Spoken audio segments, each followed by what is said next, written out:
I think these prices are literally so crazy. It's an all too familiar sight at the register. I don't think you guys are going to be ready for me to tell you how much I just spent on groceries. Rising grocery prices putting a consistent strain on Americans' wallets. Families that haven't had a wage increase in the last few years, how are you surviving? The price of things is starting to actually shock me so much. Overall, shoppers are paying 2.4% more for groceries than they were a year ago, with some items up strikingly high, like coffee up 19.8%, ground beef up 15.5%, and non-alcoholic beverages up 5.1%. Shoppers looking for ways to save are turning to popular grocery store brands for deals. Store brands have continued to gain market share over the national brands, which equates, of course, to market share in almost every category that private brands have a place in. With more than 90% of its products private label, discount chain Aldi recently announced a major expansion, opening more than 180 new stores this year, as consumers continue to prioritize lower cost options. Grocery prices in 2025, in some, I would say painful, frustrating, but the U.S. consumer has been impressively resilient. And that Aldi mention is for my father-in-law, Craig. He is a regular shopper of Aldi. And I know everyone out there, you guys are trying all of these different hacks. You are smart about your budgets.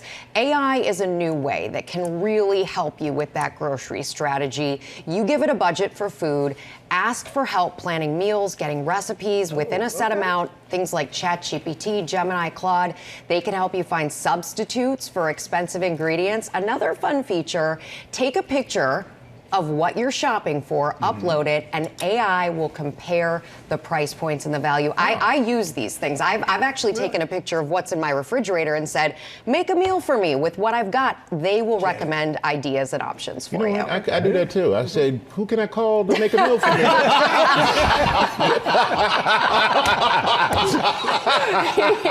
Okay, all right, back to the subject. All right, Rebecca, what apps do you recommend? We use our phones so differently, Michael. Yes, we do. What app do you recommend? No, but there are apps that you can use in addition to that AI. There are apps you can use throughout the week for spontaneous savings. First off, there's Basket. It helps you build a shopping list, track prices at your local stores. Then you can go virtual with coupon clipping. Flip lets you browse weekly digital flyers and coupons at stores in your area.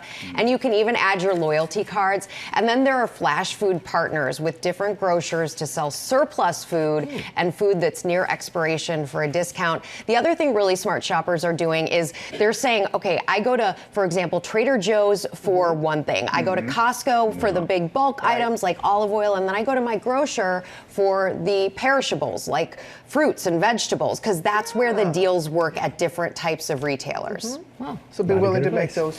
Yeah, make the extra trip, and it does end up saving you money. Okay, and what's your father-in-law's name? Craig Hansen.